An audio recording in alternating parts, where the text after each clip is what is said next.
redaksi lensafakta.com dan Wakil Ketua IWI DPD Kabupaten Bandung. Oke teman-teman, selamat malam. Pada kesempatan kali ini saya akan mencoba membahas terkait masalah yang cukup viral dan cukup menjadi perbincangan di kalangan masyarakat, yakni tentang teman-teman di debt collector yang berada di lapangan atau biasa disebut dengan martel atau mata elang gitu. Kenapa demikian?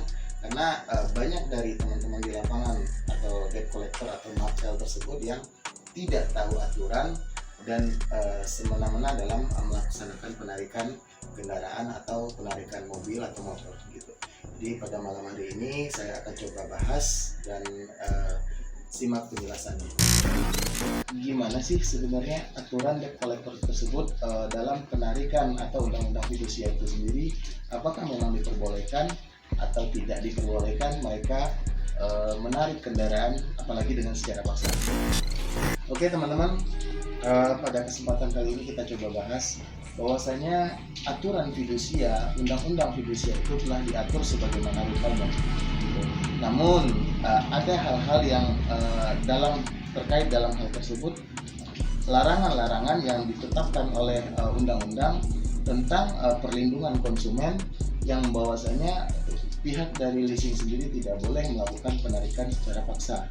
Jadi perlu diketahui, perlu diingat bahwasanya leasing tidak boleh melakukan penarikan kendaraan atau aset fidusia, jaminan fidusia terhadap si nasabah dengan paksaan, sebagaimana yang disampaikan oleh Direktorat Jenderal Reserse Kriminal Polda Metro Jaya, Kombes Pol Hengki Haryadi, seperti video di atas ini. Fidusia, perusahaan leasing tidak serta-merta bisa menarik secara paksa apabila debitur keberatan ataupun tidak menyerahkan secara sukarela.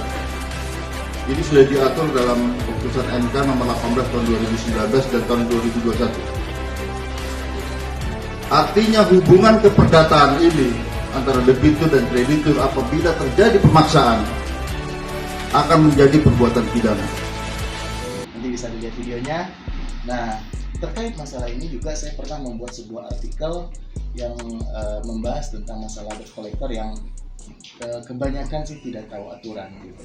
Kalau debt collector yang mungkin mengikuti aturan, mengikuti undang-undang, ya memang sah-sah saja mereka melakukan penagihan dan memang itu pekerjaannya.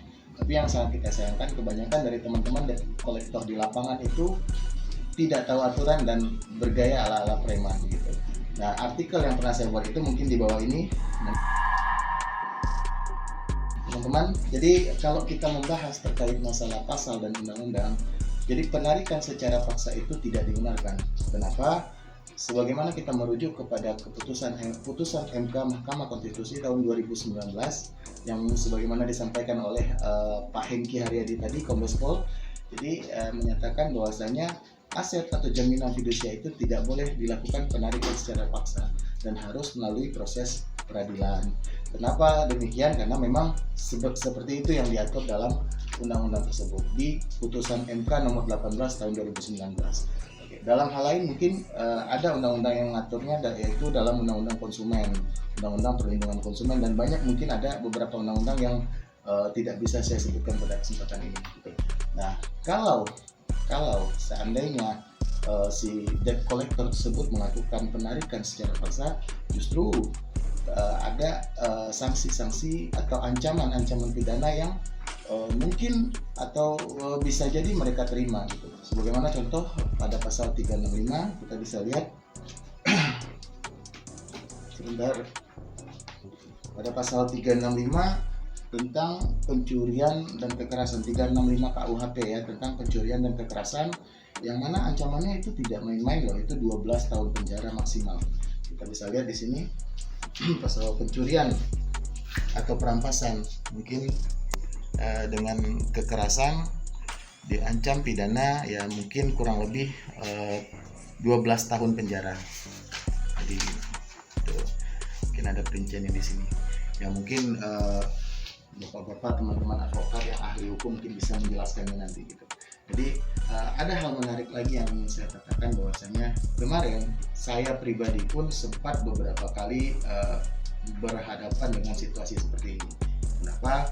Banyak dari teman-teman di lapangan, kolektor, melakukan penarikan secara paksa yang kebetulan saat itu adalah tim saya sendiri dari lensafakta.com. Jadi sebut sajalah saudari Mawar mobilnya mau ditarik sama pihak ketiga dari leasing. Tahu-tahu menelpon saya dan saya langsung turun ke lokasi. Nah, ketika itu kami sudah berusaha semaksimal mungkin untuk melakukan agar mobil ini tidak ditarik secara paksa oleh pihak leasing tersebut. Namun karena jumlah mereka yang terlalu banyak, argumentasi kami pun dibantah habis-habisan dengan mereka karena mereka tidak menerima tentang masalah hukum. Ya pada akhirnya kita mengambil proses mediasi yang ketika itu diselesaikan di Polsek Pondok Gede, Jakarta Timur. Jadi kami apresiasi juga kepada Polsek Pondok Gede, pihak Polsek Pondok Gede, dan kepada Kapolres khususnya Kapolres Metro Bekasi, Kombes Pol Dani Hamdani. Terima kasih Pak Kapolres ya. Jadi melanjutkan yang tadi, ketika itu saya sudah berargumentasi dengan teman-teman di lapangan bahwasanya ini tidak dibenarkan, tapi ya mereka tetap kekeh, mereka menyatakan ini profesionalisme dan lain-lain. Karena saya jelaskan juga bahwasanya ini harus melalui proses yang panjang kalau kita mau mengikuti dan merujuk kepada aturan. Tapi tetap saja mereka tidak mau menerima hal itu gitu. Jadi buat teman-teman jurnalis Indonesia, seluruh Indonesia, bahwasanya pada kesempatan ini kita membahas terkait ini karena apa? Karena banyak pengaduan mungkin dari masyarakat atau mungkin dari warga yang mana motornya tiba-tiba ditarik di jalan gitu. Nah, sangat kita sayangkan untuk penegak hukum sendiri belum ada tindakan yang terlalu tegas untuk mempermasalahkan masalah ini. Ya kami berharap kepada pihak-pihak kepolisian, aparat kepolisian khususnya, ya tolonglah ditertibkanlah ini para debt collector jalanan ini yang berlagak ala-ala preman seperti itu. Mungkin gitu dulu pada kesempatan malam hari ini. Saya Randy, pemimpin redaksi lensafakta.com dan Wakil Ketua IWI DPD Kabupaten Bandung, mengucapkan selamat malam, salam satu pena.